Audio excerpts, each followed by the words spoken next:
Service Commission to order.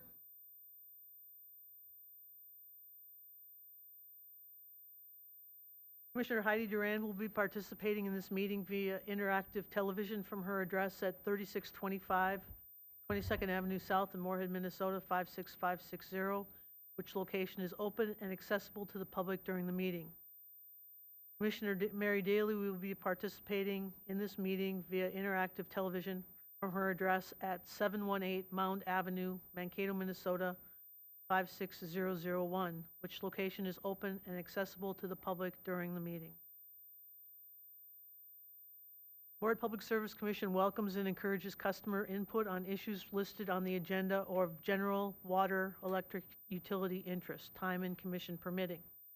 Speakers are limited to a 3-minute presentation. Customers wishing to address the commission regarding a specific agenda item will be afforded an opportunity during the discussion of that item. Customers wishing to speak on matters not listed on the agenda will be given the opportunity to do so under the heading Customers to be Heard and/or Recognitions. Each person requesting the opportunity to speak is asked to fill out a request to speak form located in the back of the room and present it to the administrative assistant in attendance at the meeting. Any follow-up or feedback will be done by email on anything that cannot be resolved that evening. I'd entertain a motion to approve the agenda. So moved. Second. I have a motion by Paulson, seconded by McDougall, to approve the meeting's agenda. Chair Thompson, Yes. can we remove item 10? Just take it off the list of the agenda tonight. Okay. So I apologize, I should have told you that before. That's okay. So, I'll move to approve with the removal of item 10. thank you. I'll second. Okay, thank you.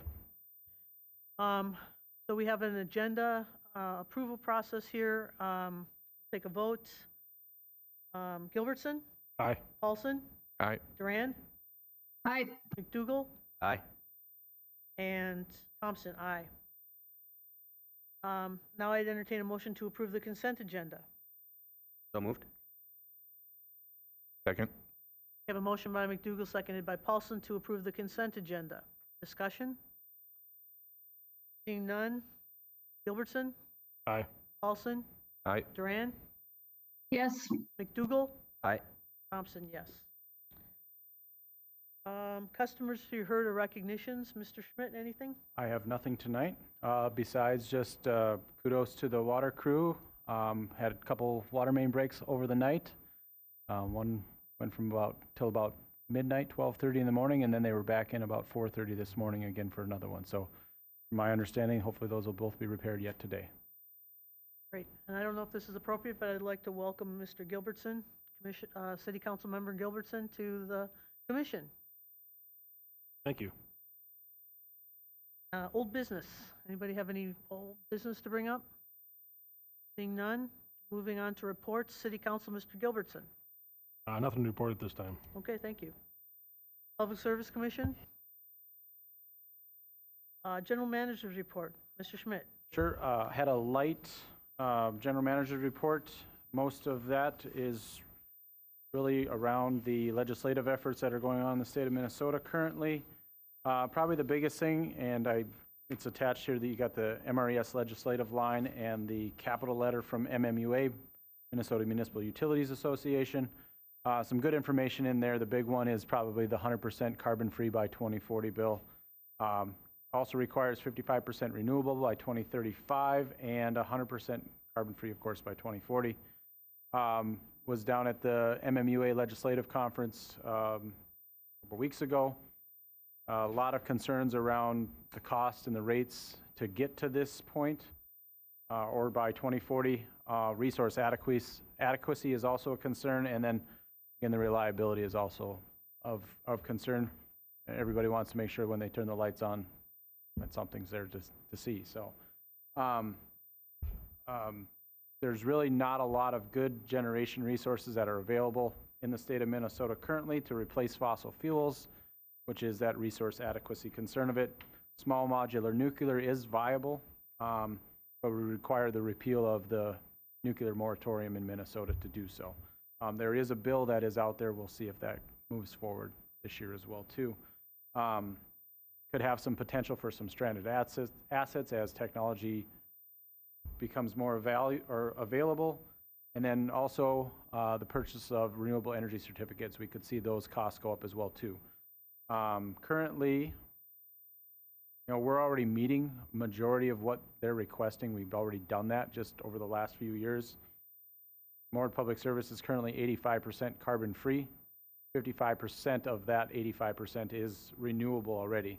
So really the 15% that we have to buy renewable energy certificates for, I think we pay about $60,000 annually to purchase those RECs. You could see that cost go up. And that's a concern. It's a concern on the overall utility, the electric cost to the customer, to the homeowner. That's the big concern that the co-ops and the municipals have had on this as well too, because at the end of the day, we're not for profit and those costs will go up. So there is some studies out there that say, the average homeowner's bill could go up another $130. And that might be probably by 2040, you'll see that go into that. So right now, I think we pay about $110 for an average homeowner's electric costs. So it's going to go up more than double. So that's a concern. It sounds like it's going to be signed by the governor this week. So we'll just have to work on ways to meet those requirements. Other than that, a lot of human resource requirements that are coming down, diversity reporting and plans and goals, along with some FMLA and, of course, the THC item as well, too, is of concern. So more good information in that report or in those reports from MRES and MMUA. Read them as you feel want to. Questions for Mr. Schmidt? Madam Chair? Yes, please. Travis, what is Missouri River's perspective on the carbon-free legislation?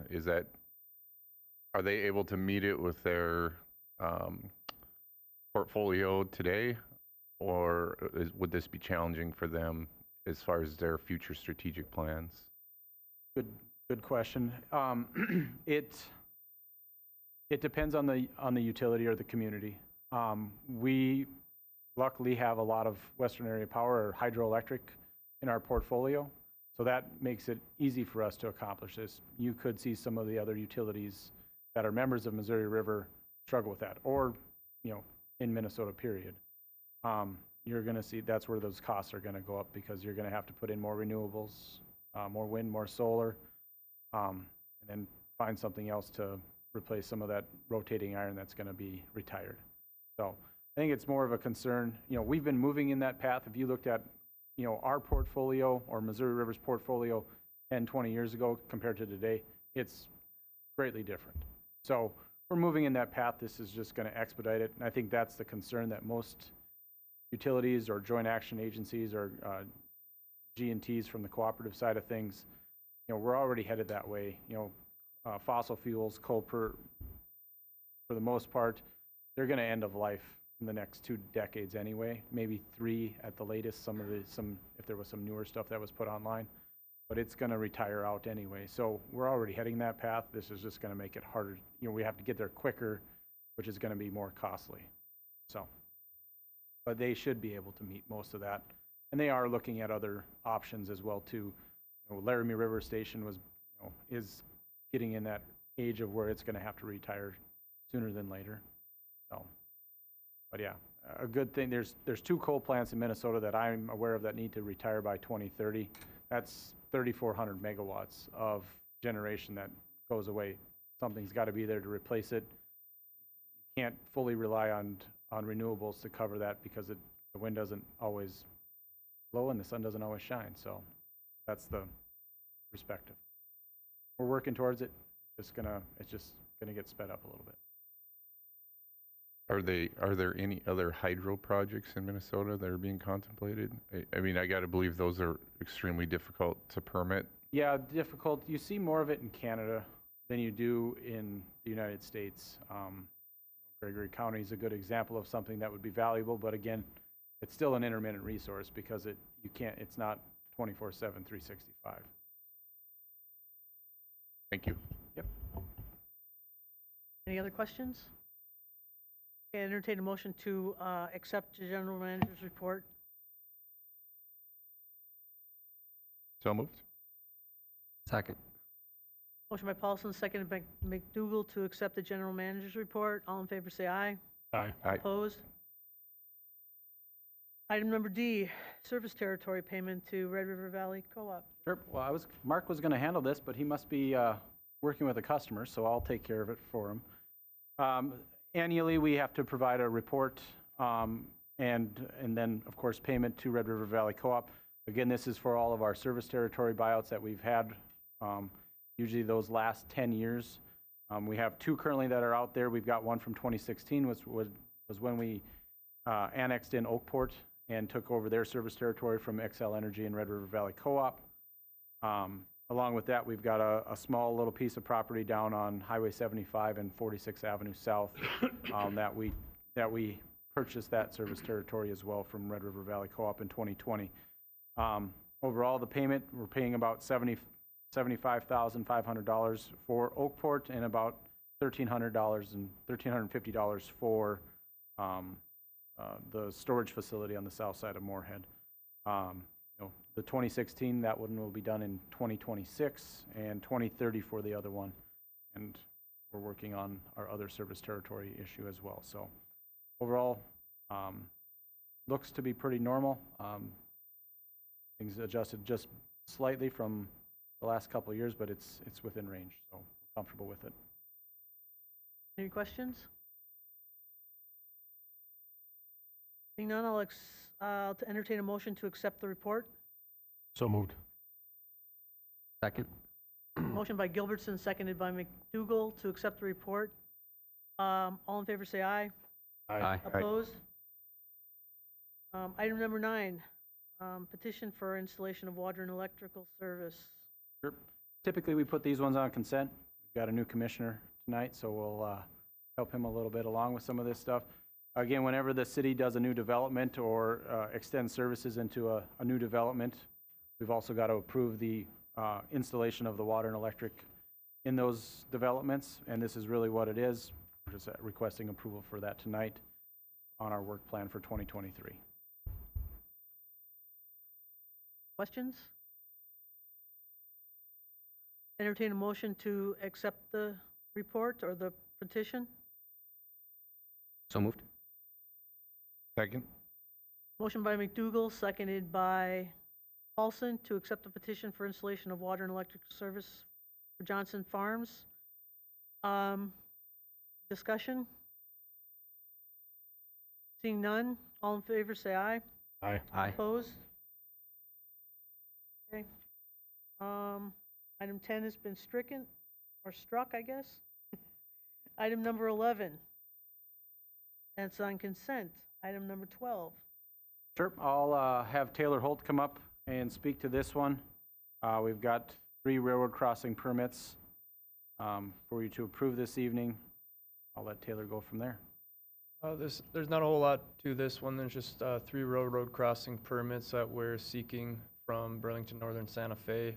2 of them are a direct result of the 11th Street Underpass project. We're still working with the city and MnDOT on the design for that project, but hopefully we can go out for bids to get our relocations done in the near future.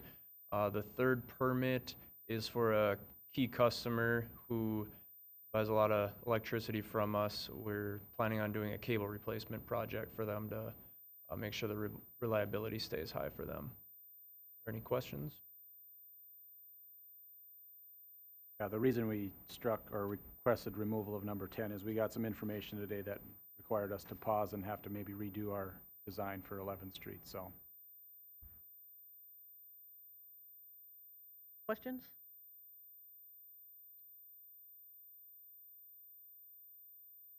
Seeing none, I entertain a motion. Thanks, Taylor. So moved. Second. Motion by Duran, seconded by Paulson. Approve license agreements with BNSF. Any further discussion? Seeing none. Gilbertson, Aye. Paulson, Aye. Duran, Yes. McDougal, Aye. Thompson, aye. Item number 13, Water Main Improvement Project 2023. Sure. I'm going to have Jake Long, our water distribution manager, come up and speak to this. This is basically our projects for 2023 and working things a little differently this year. I'll let Jake kind of explain everything. Go ahead, Jake. Yeah, Jake Long, Water Distribution Manager. This item tonight is requesting approval of the 2023 cooperative projects for water main improvements within the City of Moorhead street improvement projects and also MPS self-performed water main improvement projects. MPS's current strategic goal is to replace approximately 1.25 miles of cast iron water main annually, and to accomplish this goal, it's been important for MPS to complete water main replacement with a combination of cooperative projects and self-performed water main replacement. Listed in the packet is the 2023 water main improvement project table, and there you can see the planned project locations for this year. MPS and city staff continue to work hard together to coordinate and plan these projects that fit both the water main replacement and street improvement projects. So all project plans for these projects are nearly complete, ready for bid. MPS began the process with the city engineering staff to include water main replacement within 3 city street improvement projects. These water main improvement projects were included because they were planned to be contracted out by MPS anyways, due to, we can't self-perform all projects to fit the replacement schedule. And for these cooperative projects, the city will hold the contracts for MPS, and MPS will be responsible for items that are removed, furnished, or installed solely for the water main purposes. MPS will provide a field technician on site to review the construction progress and keep track of quantities during construction. And following the completion of the project, the city will submit an invoice to MPS with an itemized breakdown of the cost of the project.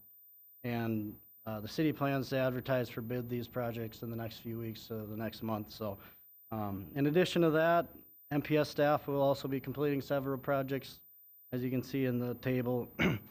These are also, staff will complete these projects prior to a city street improvement project. And overall, this year, MPS plans to replace approximately 1.7 miles of cast iron between the cooperative projects and the city MPS self-performed. Other than that, these projects will be replaced through a variety of pipe bursting and boring and open trench, and we look forward to replacing more of this old cast iron as we experienced a couple breaks today, and they're actually on these projects. So other than that, I'll open to any questions.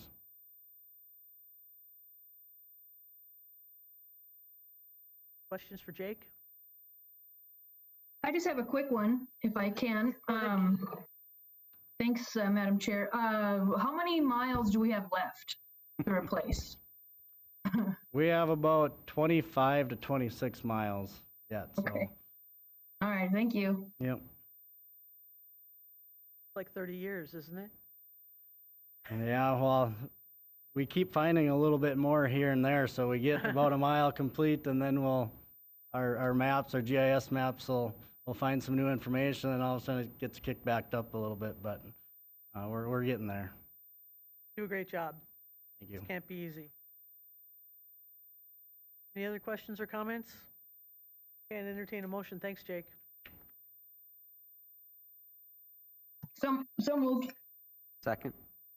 Motion by Durand, seconded by McDougall to approve the water main improvement projects. Discussion? Seeing none. Gilbertson? Aye. Paulson? Aye. Durand? Yes. McDougall? Aye. Thompson, yes. Okay, water treatment. Yep. So I'll have Mark Pritchard come up, water plant manager, speak to our chemical bids for the water and wastewater. We bid both of them together just as a cooperative group, trying to get better pricing. I'll let Mark kind of go through the details of the bid. Thank you, Travis. Mark Pritchard, water plant manager. This item before you here is for awarding bids of the 2023 water treatment and wastewater treatment chemicals. For many years, as Travis had mentioned here briefly, Moorhead Public Service and the City of Moorhead Wastewater Plant have collaboratively worked together to take advantage of an economy of scale whenever possible. So we combine our resources essentially for our requirements for bid. To ensure that we get everything set up for the contract beginning April 1st, 2023, this commission authorized the advertisement for the specifications in December 2022, and we opened up our bids on January the 18th, 2023. Based off of 2022 calendar trends as far as market conditions go, MPS staff expected about a 15% increase year to year from a holistic scale for the budget. Based off of the results that we received on the 18th, we're going to be in a little bit higher than that based off of 2022 usage. The one caveat to that is that 2022 was the highest year on record from a volume of demand chemicals, if that makes sense. So we did a analysis over the previous 3 years prior to 2022, and things looked a little bit better. But based off of 2022 chemical usage, we are looking at about a 1.71 million estimated cost. For context, the budget that we anticipated was at about 1.5. And when we ran our analysis based off of the previous 3 years of history, we're closer to that 1.55 to 1.6 range. So it's a little bit closer that way. But it is still a little bit above what our budgets were expecting. The main reasons for those budget numbers coming in a little bit higher really boil down to 3 chemicals. They're all used in our softening process. So they are lime, soda ash, and liquid ferric. That's what we use to basically remove the excess hardness out of the water in the first stage of our treatment process. Those 3 chemicals by themselves equate to about 95% of our overall increase in our costs. So that equates to about $340,000 out of the total $357,000. So that's due to a variety of things, including increase in diesel fuel prices from previous year contracts. We also had, surprisingly, a resin shortage throughout North America that is very involved with some of the raw materials manufacturing to make these chemicals. So we're seeing the continuation of the supply chain issues that were initiated through COVID still affect some of the chemicals that we use on an annual basis. But as far as the awarding of the bids on the bid tabulation attached, MPS received bidding information for one of the 2 types of liquid ferric sulfate that we typically like to get information for. We are recommending the bid award for item number 15 for the liquid version of that ferric sulfate. We also, for the first time, have a recommendation to not award a bid.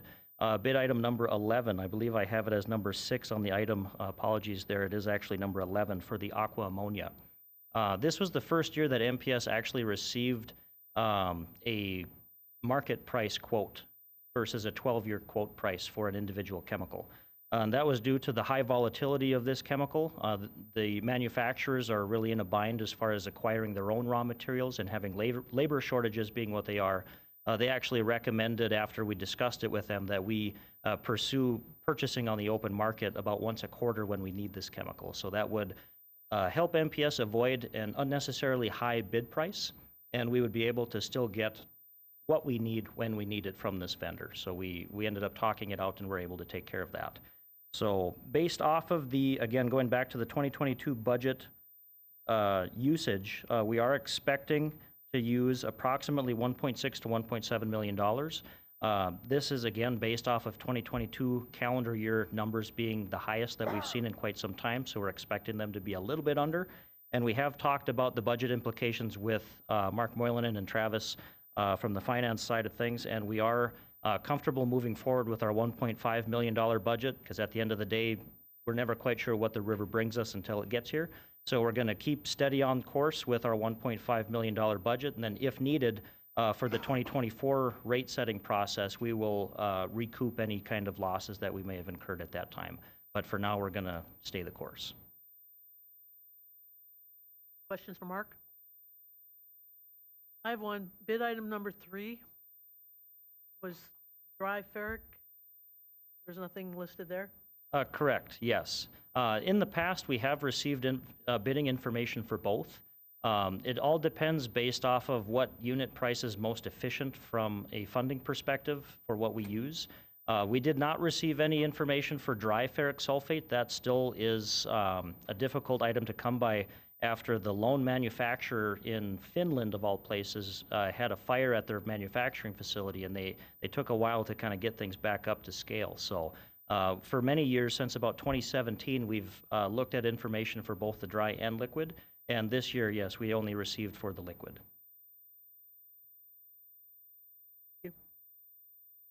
Any other questions? All right. Thanks, Mark. Thank you. I entertain a motion. So moved? Second. Motion by Paulson, seconded by McDougall to award the bid for the water treatment and wastewater chemicals. Discussion? Seeing none. Gilbertson? Aye. Paulson? Aye. Durand? Yes. McDougall? Aye. Thompson, yes. No need to close the meeting today? Not this evening, Madam Chair. And the 21st, that looks like a go? Yep, we'll meet on the 21st. No plans for March 7th, and then we'll meet again on the 21st of March. Entertain a motion to adjourn? So, second? All in favor? Aye. Aye. Thank you very much for coming. Have a great night.